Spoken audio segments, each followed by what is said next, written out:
اهلا بكم في الجزء الثالث من مسلسل لعبة الحبار، وبنشوف محاولة سيونج بتفشل في السيطرة على المكان، وبيضطروا المتسابقين اللي كانوا بيساعدوا سيونج انهم يسلموا الاسلحة بتاعتهم، وبيطلبوا من الحراس يسامحوهم، لكن للاسف بيخلصوا عليهم واحد ورا التاني. حتى رسام ابو البنت المريضة اللي كان داخل اللعبة عشان يجيب حق العملية لبنته هو كمان اتضرب بالنار، والحارس قرب منه وقال له في السر مثل انك ميت وغمض عينيك، وحطوه في تابوت علشان ينقلوه غرفة تقطيع الاعضاء. وبنفهم ان اللي عملت كده هي سيون لانها تعرفه قبل ما تدخل اللعبة. بعدها الحراس بيشيلوا تابوت كبير وبيرجعوه تاني عند باقي المتسابقين، وبيستغربوا من اللي حصل، ولما بيفتحوه بيتفاجئوا ان اللي في الصندوق هو سيونج، وبيبقوا فاكرينه مات. لكن البنت اللي كانت قوات خاصة بتقرب منه وبتكتشف انه لسه عايش، وبتطلب من المتسابقين يساعدوها ويشيلوه علشان ينيموه على السرير. في الوقت ده بنشوف الشرطي وهو في السفينة وبيكتشف ان في واحد من الحراس اختفى، وبيبدأ يحقق في الموضوع. لكن القبطان بيقول له اكيد كان شارب ومش في وعي وزمان وقع من على المركب في المية.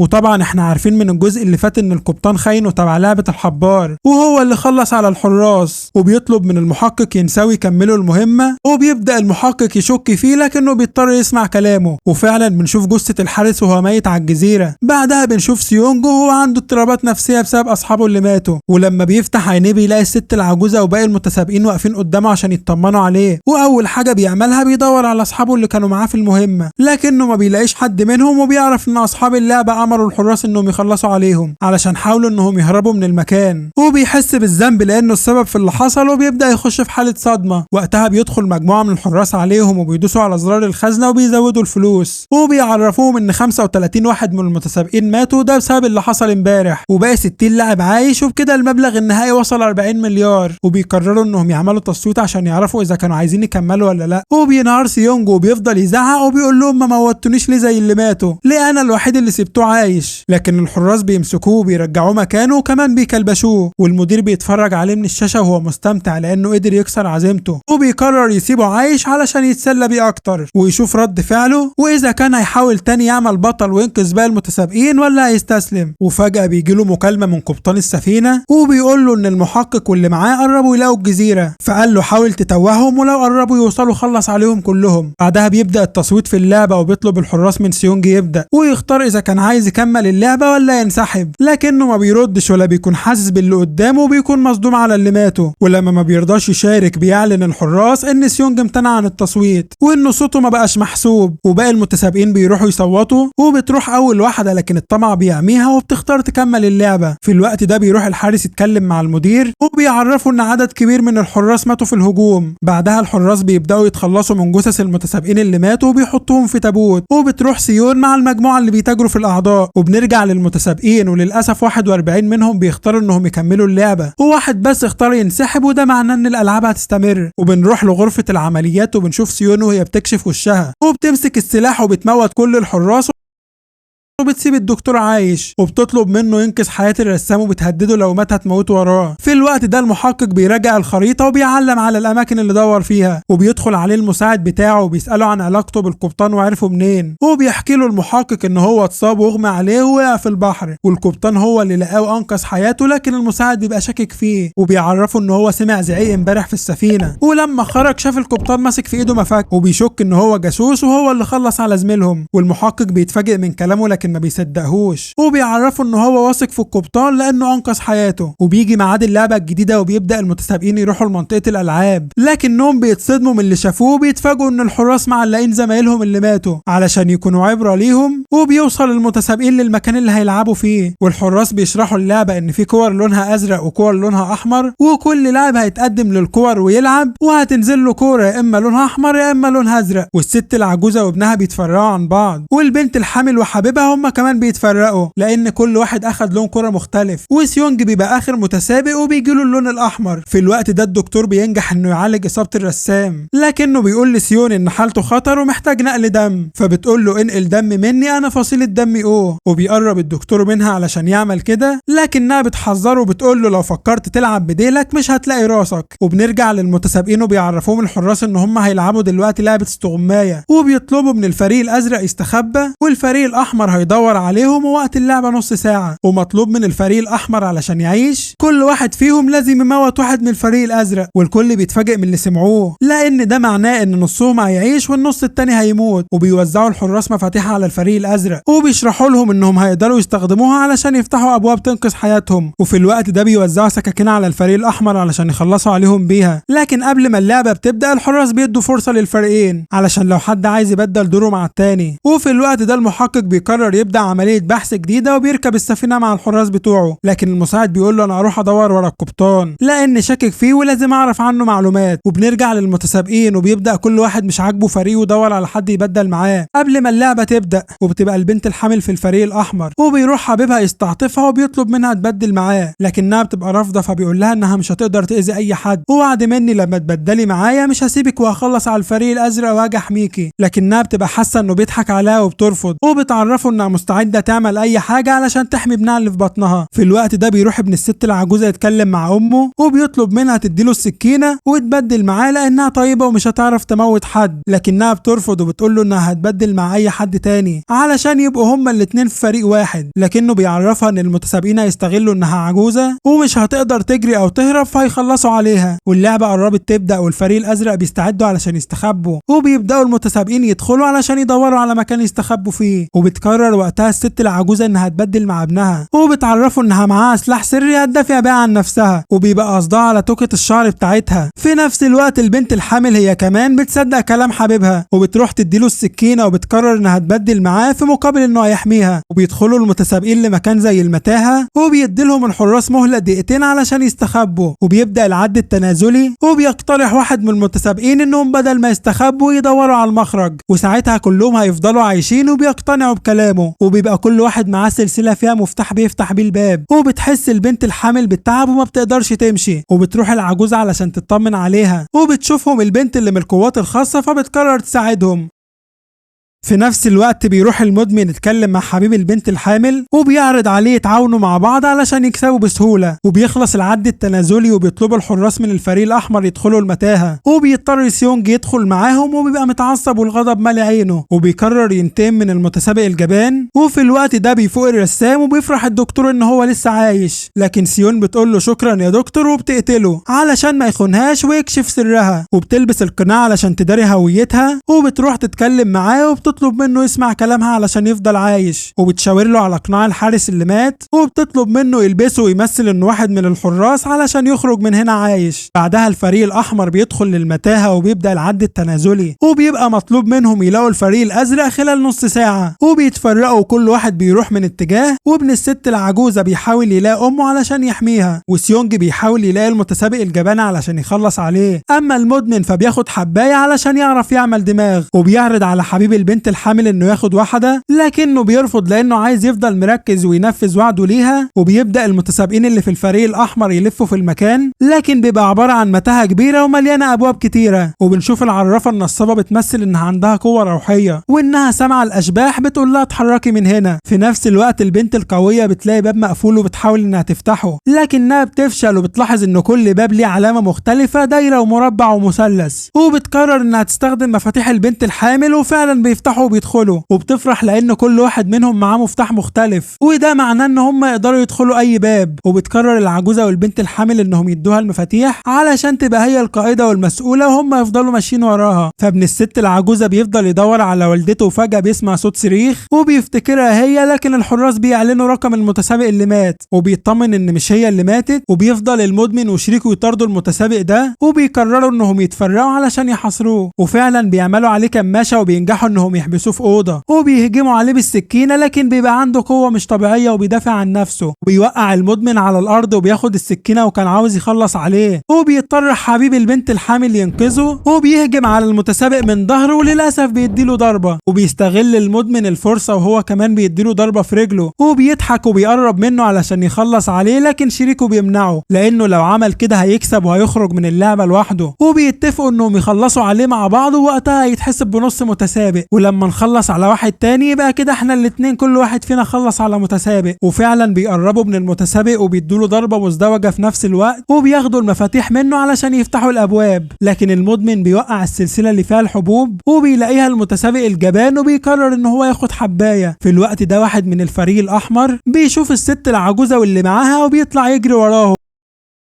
وبيحاولوا انهم يهربوا منه، لكن للاسف البنت الحامل بتتكعبل وبتقع على السلم ورجلها بتتصاب، لكنهم ما بيرضوش يتخلوا عنها وبتقرر البنت القويه تحميها وبتقف قدامه وبيخاف المتسابق الاحمر منها لانها قويه وبيعرض عليها تسلمه البنت الحامل او العجوز عادي اي حد فيهم، انا مش عايز احاربك انت، لكنها بترفض وبتقرر تاخد وضعيه القتال. وبرغم ان معهاش سلاح لكنها بتبقى محترفه فنون قتاليه وبتزنقه في الحيطه وبتضربه لحد ما بتكسره وبتوقعه على الارض وبتخلص عليه. وبتروح تطمن على البنت الحامل وبتعرف ان رجلها اتكسرت وبتضطر هي والعجوزه يسندوها. بعدها المتسابق الجشع وصاحبه بيدخلوا الاوضه لكنهم بيلاقوا واحد من الفريق الاحمر مستنيهم، والجشع بيضحي بصاحبه وبيزقه وبيقفل الباب وبيحبسه لحد ما المتسابقه بتخلص عليه وبياخد المفاتيح بتاعته وبيكمل طريقه. والمدمن وشريكه بيطاردوا المتسابقين واللي بيشوفوه بيقدروا عليه وخلصوا على عدد كبير من المتسابقين. وبيعلن الحراس انهم نجحوا وبتسمع البنت الحامل اسم حبيبها في مكبرات الصوت وبتعرف ان هو كسب وقتها وبتبقى مستنياه ينقذها وينفذ وعده ليها. وفعلا بيفضل يدخل الابواب ويدور عليها علشان يساعدها، لكن المدمن بيتريق عليه وبيعرفوا ان هو لو لقاها هيخلص عليها. وقتها بيتعصب وبيتخانق معاه وبيهدده لو قرب منها هيموته، وبيقول له ان الطفل اللي في بطنها هيبقى ابنه وهيحميها مهما حصل. وفجأة بيسمعوا صوت صريخ بنته وبيفتكرها حبيبته فبيجري عليها لكنه بيطمن انها واحدة تانية. وبيعرض المدمن عليه ان هو يساعده لكن بشرط ان هم يفضلوا يقتلوا المتسابقين لانه حب الموضوع، وبيعرفوا ان هم لو عملوا كده الفريق الاحمر مش هيلاقي حد يقتله وعدد كبير منهم هيخسروا وبكده فلوس الجايزه هتبقى اكتر واكتر. وبيقتنع حبيبها بكلامه وبيوافق. في الوقت ده بنشوف المتسابق الجبان وهو بيهرب،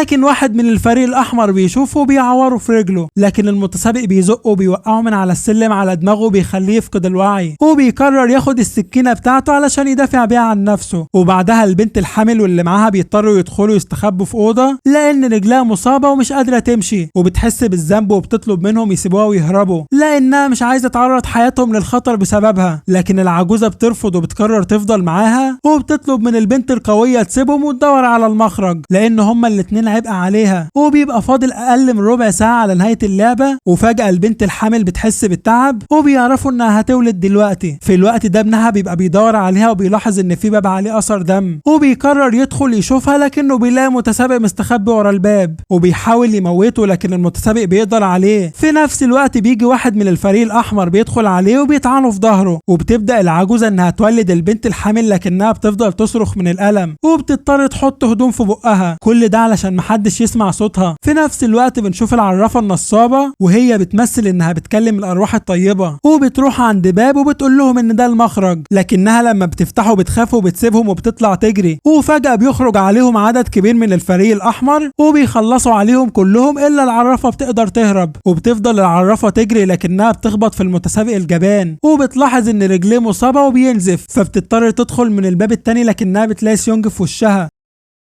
وبتحاول تخوفه وبتقول له لو قربت مني هرمي عليك تعويذه وهحولك لضفدع، بس هو بيبقى عارف انها نصابه. فبتقول له على فكره انا عارفه انك عايز تتخلص من المتسابق الجبان لانه غدر بيك وما جابلكش الذخيره، هو كمان بره ورجله بتنزف دم، لو مشيت ورا اثر الدم هتوصل له. فعلا بيسيبها وبيقرر يروح وراه وبيفضل ماشي ورا الدم علشان يعرف مكانه، وبتفرح العرافه انها هربت منه وبتدخل اوضه وبتتفاجئ انها وصلت لمخرج اللعبه وبتروح علشان تفتحه، لكنها بتتفاجئ انه محتاج 3 مفاتيح الدايره والمثلث والمربع، وده معناه ان لازم 2 يساعدوها. فبتخرج علشان تدور عليهم او تدور على المفاتيح وبتشوف متسابق ميت فبتروح تاخد المفتاح منه لكنها بتلاقيه دايره زي اللي معاها وبتقرر ترسم علامه على الحيطه بالدم علشان تعرف مكان المخرج. في الوقت ده بتنجح الست العجوزه انها تولد الحامل وبتفرح وبتقول لها انها خلفت بنت جميله وبتطمن الام وبتحضنها وبتوعدها انها هتحميها. لكن فجاه واحد من الفريق الاحمر بيدخل عليهم وبيستغل الفرصه وبيحاول يقتلها، بس البنت القوية بتمنعه وبتاخده بره الأوضة وبتتخانق معاه ومش بتستسلم وبتاخد السكينة منه وبتقدر تخلص عليه. وبيشوفها واحد من الفريق الأحمر لكنه بيخاف منها وبيسيبها وبيهرب، وبالصدفة بتبقى الأوضة دي هي المخرج.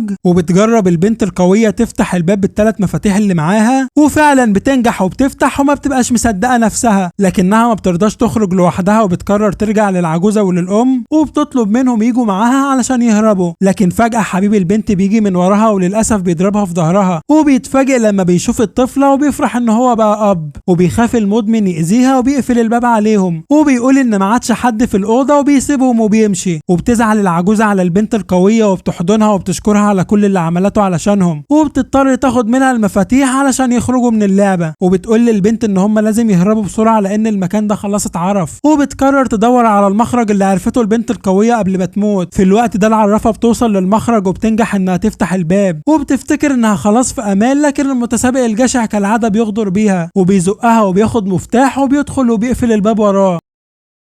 وبتنهار وبتفضل تقول له الارواح هتنتقم منك، وبسبب صوتها العالي الشاب الجبان بيسمعها وبيعرف مكانها وبيدخل عليها وبيضربها في بطنها وبيفضل يضرب فيها لحد ما بيخلص عليها. في الوقت ده سيونج بيلاقي المتسابق الخاين وبيدخل وراه الاوضه وبيقرر يخلص عليه، لكن المتسابق بيخاف وبيفضل يعيط وبيعتذر له وبيطلع يجري، لكن بيوصل للاوضه المزيفه وبيمسكوا سيونج وبيبدا يتخانق معاه وبيضربه وبيفضل يخنق فيه لحد ما بيخلص عليه. في الوقت ده بتنجح العجوزه انها توصل للأوضة اللي فيها المخرج، لكن فجأة ابنها بيدخل عليهم وبيبقى عايز يخلص على البنت، لكن أمه بتمنعه وبتقول له إنها لسه والدة والطفلة محتاجة لها، وبتقرر تضحي بنفسها علشانه وبتطلب منه يخلص عليها مكانها علشان يكسب في اللعبة. وبيفضلوا الاتنين يعيطوا لكنه بيرفض وبيزقها وبيهجم على البنت، لكن فجأة أمه بتيجي من وراه وبتضربه في ظهره وبتنتهي اللعبة. وكده أي متسابق كان بيهرب هيعيش، والمتسابق اللي كان بيحاول يقتل وما قتلش هيموت. وبيدخلوا الحراس وبيبدأوا كلهم يشيلوا الناس اللي ماتت وبيحطوهم في توابيت، لكن واحد من الفريق الاحمر كان مستخبي وبيهجم على حارس علشان ياخد منه السلاح، وده لانه ما قدرش يخلص على اي متسابق من اللي كانوا لابسين ازرق، لكن حارس تاني بيجي من وراه وبيخلص عليه. ولما بيقلعوا الاقنعه بنعرف ان هم دول اصحاب اللعبه، دول الضيوف الغنيه وبيشاركوا في اللعبه علشان يستمتعوا بالقتل. والمتسابقين اللي كسبوا في اللعبه بيرجعوا العنبر بتاعهم،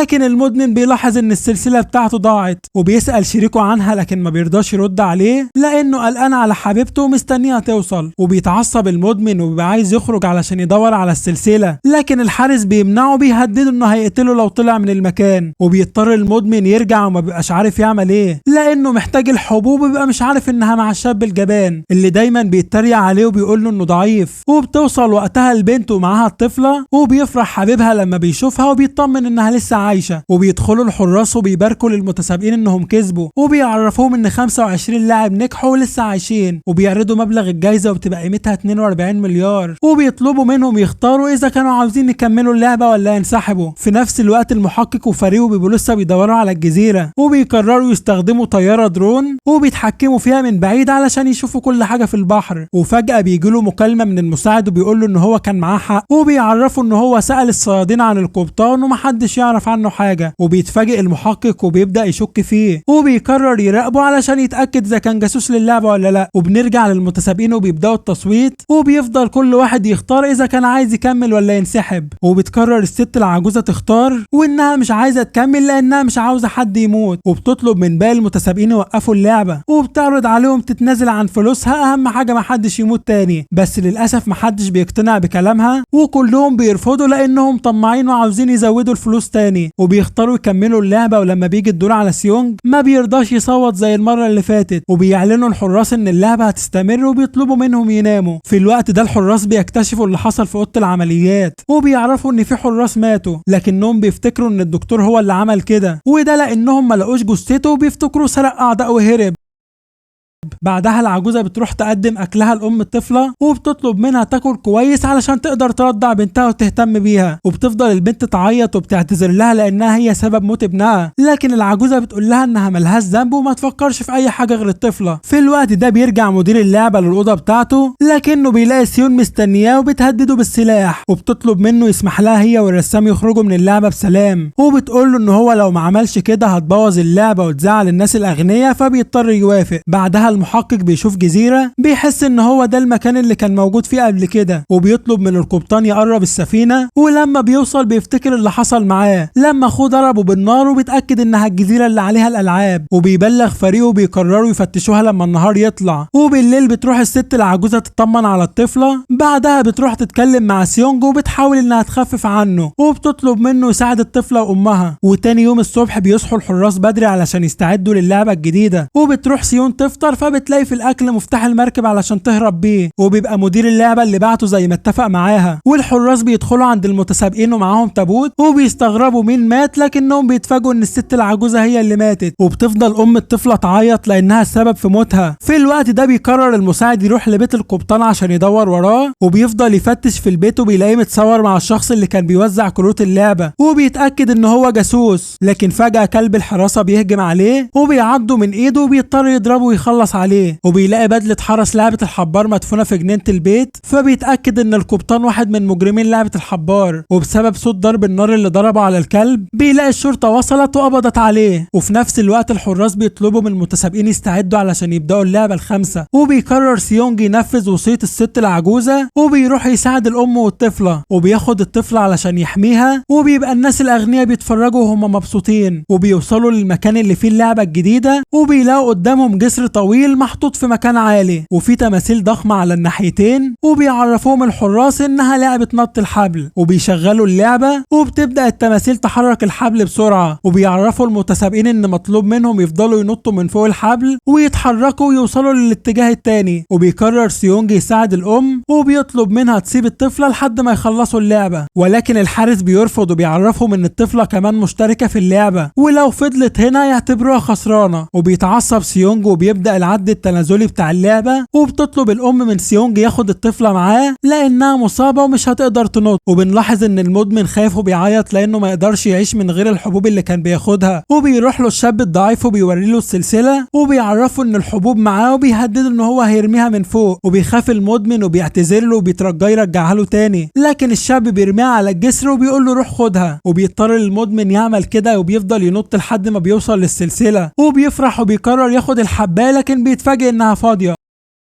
وبيتصدم، ووقتها ما بيقدرش ياخد قرار وما بيعرفش ينط تاني. وبسبب كده الحبل بيخبطه وبيطيره من فوق وبيموت. وسيونج بيستعد يشيل الطفلة، وبيوعد امها انه هيوصلها الناحية التانية وهيرجع يساعدها. وبيقف على الجسر وبيبدأ ينط، وبرغم ان الموضوع صعب لكنه بيستحمل علشان ينقذ الطفلة. وبيفضل يعمل كده لحد ما بيوصل لنص الطريق، لكن بيبقى في فتحة في الجسر ولازم ينط من فوقها، وبيبقى مش عارف يظبط نفسه بسبب البنت اللي شايلها، لكن بيستجمع قوته وبيعدي لحد ما بيوصل للنهاية. وبيقرر سيونج يسيب الطفلة الناحية التانية في مكان امان علشان يروح يساعد امها، لكن المتسابقين بيكونوا بيعدوا على الجسر، وده معناه ان هو مش هيعرف يرجع تاني الا لما كل المتسابقين يعدوا. وبيبداوا المتسابقين يعدوا، وفي اللي بينجح وبيعدي، وفي اللي بيقع وبيخسر اللعبة وحياته. وقبل ما الوقت بينتهي بتحاول ام الطفلة تستعد، وبتفضل تتمرن على النط، لكنها بتقع علشان رجلها ورمة. وبيروح لها حبيبها وبيقول لها ان هو هيساعدها، بس بتوري له رجليها وبتعرفه انها مصابة، وبتسأله اذا كان مستعد يشيلها. وبيتفاجئ حبيبها لانه مش هيقدر يعمل كده، وبيعيط وبيقرر يتخلى عنها وبيسيبها ويمشي. وبيكمل، وباقي المتسابقين بينجحوا انهم يعدوا. وبيجي الدور على حبيب البنت، وبيفضل ينط لحد ما بيوصل للنهاية، وبيبقى فاضل اقل من دقيقة. وبيقرر سيونج يرجع للام، لكنها بترفض وبتطلب منه ما يعملش كده، لانه لو رجع لها الوقت هيخلص وهما الاتنين هيموتوا. وبتعرفه انها مش عاوزة حد تاني يموت بسببها، وبتطلب منه ياخد بالها من بنتها. وبتقرب واحدة واحدة للحافة وهي بتعيط، وبتقف وبتقرر انها تنط وبتموت. وبينتهي الوقت وكده بتنتهي اللعبة. وبيبقى سيونج مصدوم من اللي حصل وبيحس بالعجز. والناس الاغنياء بتقرر ان الطفلة تشارك في اللعبة مكان امها بنفس رقمها اللي هو 222، عشان كده المتعة هتبقى اكبر. وبيروحوا الحراس عند المتسابقين وبيباركوا لهم انهم نجحوا في اللعبة، وبيعرفوهم انهم بقوا 9 لعيبة. وبيستغربوا المتسابقين احنا عددنا 8، لكن الحراس بيشاوروا لهم على الطفلة وبيعرفوهم انها متسابقة معاهم، وكانوا عاوزين يخلصوا عليها، لكن سيونج بيحضنها علشان يحميها وبيهددهم الحارس بالمسدس وبيعرفهم ان خلاص من هنا ورايح العنف ما بقاش مسموح في الجولات الاخيره. في الوقت ده بنشوف المساعد وهو في القسم وبيحكي للشرطي على كل حاجه عن اللعبه، فبيطلب تليفونه من الضابط بس ما بيرضاش، فبيقرر يخطف تليفونه من الضابط ويجري وبيتصل بالمحقق علشان يحذره وبيعرفه ان القبطان واحد من حراس اللعبه. والمحقق بيتفاجئ من اللي سمعه وبيقرر يقبض على القبطان، لكن للاسف القبطان بيبقى اسرع منه وبياخد السلاح بتاعه وبيخلص على الجنود اللي على السفينه وبيسيب واحد منهم عايش وبيقرب منه وبيساله على مكان المحقق، لكن المحقق بيجيله وبيضرب واحده بيخلص عليه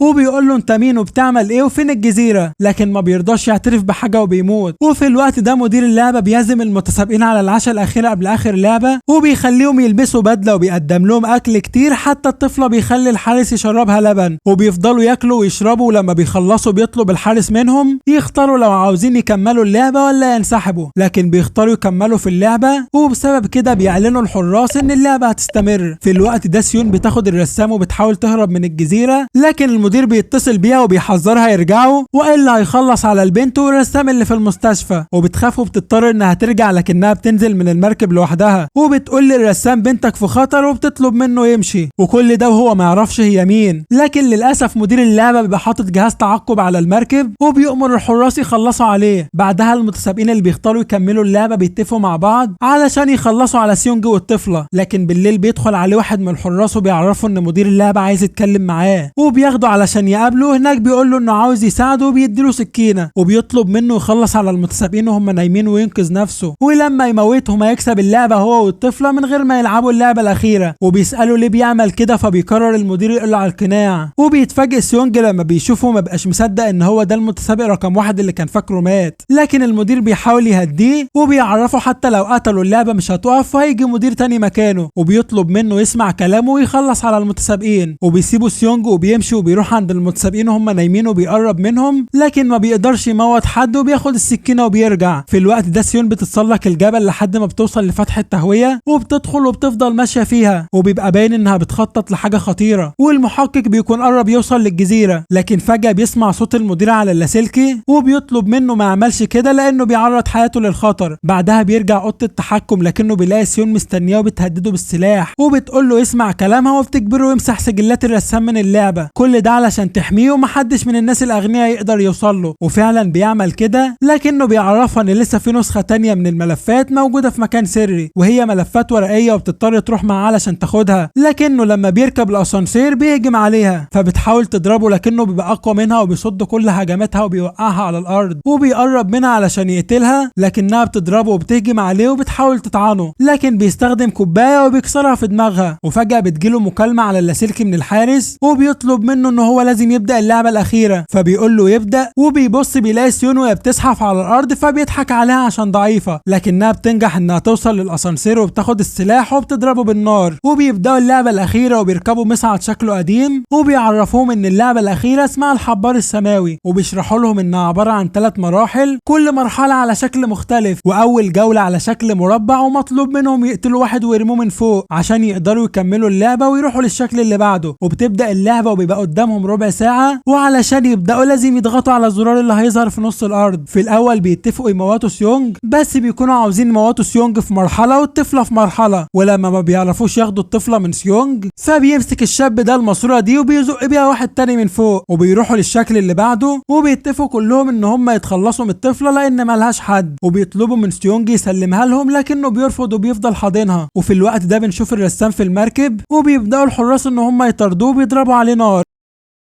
بس بيحاول يدافع عن نفسه لكن الذخيره بتاعته بتخلص فبيفقد الامل وبيحس انه خلاص هيموت، لكن فجاه المحقق بيوصل في الوقت المناسب وبيضرب الحراس وبيخلص عليهم وبينقذ حياته وبيعرفوا الرسام مكان الجزيره. وبنرجع للمتسابقين وبيقرروا ياخدوا الطفله بالقوه وبيحاول واحد منهم يخطفها منه، لكن سيونج بيستخدم السكينه اللي خدها من المدير، وفجاه ابو الطفله بيجي من وراه وبيزق المتسابق التاني وبيوقعه، وبيعترف لسيونج ان هو ابو الطفله وهيدافع عنها معاه. وباقي المتسابقين بيخافوا منهم لانهم معاهم معاهم اسلحه وبيهجموا عليهم وبيحصل بينهم خناقه كبيره، وسيونج بيحمي الطفله وبيضرب واحد منهم، وفي نفس الوقت ابو الطفله بيزق واحد وبيوقعه وبيتبقى اتنين، فبيحاول المتسابق الجشع انه يخدعهم وبيقول لهم انه هيقسم معاهم الفلوس، وفي واحد مرمي على الارض هو هنخليه كبش فدا لينا، لكن ابو الطفله بيرفض لانه مش واثق فيه وبيزقه هو كمان، وبتخلص الجوله وبيتاهلوا للمرحله الاخيره وبيقرروا يسيبوا المتسابق عشان يضحوا بيه، لكن المتسابق من خوفه وضعفه بتجيله لحظه هبل وبيرمي نفسه بنفسه من فوق، وكده مبقاش فاضل غير الاتنين والطفله، وده معناه ان واحد منهم في الجوله الثالثه لازم يموت، وبيمنع ابو الطفله سيونج انه يعدي للمرحله الثالثه وبيطلب منه يحط الطفله على الجسر ويبعد، وبسبب التهديد فعلا سيونج بيحط الطفله على الجسر وابوها بياخدها، والجسر بيكون خلاص هيتقفل، لكن سيونج بيجري وبينط وبيوصل للمرحله الاخيره وبيمسك السكينه وبيقرر يقتله وبيبداوا يتخانقوا مع بعض، والشاب بيحاول يضربه لكن سيونج بيبقى قوي وبيعرف الشاب ان هو هيخسر القتال، فبيمسك الطفله وبيقول له ابعد والا هرميها من فوق، وسيونج بيرجع لكن اول ما بينزل الطفله بيرجعوا يمسكوا في بعض تاني، ومره واحده الاتنين بيتكعبلوا وبيطيروا في الهواء، لكن سيونج بيقدر يمسك في الحديده والمتسابق بيقع من فوق وبيقدر سيونج يطلع من جديد. في الوقت ده المحقق بيوصل للجزيره لكنه بيبقى متاخر، وبنعرف ان سيون حرقت كل ملفات المتسابقين وبتقرر انها تخلص على نفسها، لكنها بتشوف سيونج في الشاشه وهو شايل الطفله وبتفتكر انه ناوي يرميها ويضحي بيها علشان الفلوس ويكسب اللعبه، لكن سيونج بيحضن الطفله وبيودعها وبيبقى فرحان ان هو قادر ينفذ وصيه امها، وبيقول للناس الاغنياء احنا مش ادوات تسليه، احنا بشر زيكم، والكل بيتفاجئ من اللي حصل، ومره واحده قدر يوصل للمرحله دي وبيتخلى عن كل حاجه، وبتنتهي اللعبه وبيعرفوا الحراس ان الشرطه قربوا على المكان وبيقرروا يدمروا كل حاجه ويهربوا، لكن مدير اللعبه بيكون لسه موجود وبيقرر يروح ياخد الطفله، والمحقق بيقدر انه يوصل للجزيره وبيوصل عند اخوه بيشوفه من الازاز وبيكسره وبيحاول يوقفه لكن ما بيقدرش يعمل حاجه، وبيعرف ان المكان ما بقاش امان وبيقرر هو كمان يهرب، والحراس بيركبوا السفينه وبيهربوا من الجزيره، وبعدها بيشغلوا جهاز التفجير وبيدمروا المكان، وبعد 6 شهور بنعرف ان سيون قررت تعيش بعد ما شافت سيونج بيضحي بنفسه، وبترجع للملاهي المكان اللي كانت شغاله فيه وبتشوف الرسام وبتخليه يرسمها، وبيحس ان هو يعرفها لكنها ما بترضاش تقول له ان هي اللي انقذته، وبتشوف بنته الصغيره بعد ما عملت العمليه واتعالجت وبقت كويسه وبتفرح وبتقدم لها حلويات وبتسيبه وبتمشي، لكن فجاه بيجي لها مكالمه من الشخص اللي طلبت منه يدور على بنتها، ايوه اللي دخلت اللعبه علشانها واللي كانت فكرتها انها ماتت خلاص، ولكن اتضح ان بنتها لسه عايشه وموجوده في الصين، وبتقرر تروح تدور عليها بعدها.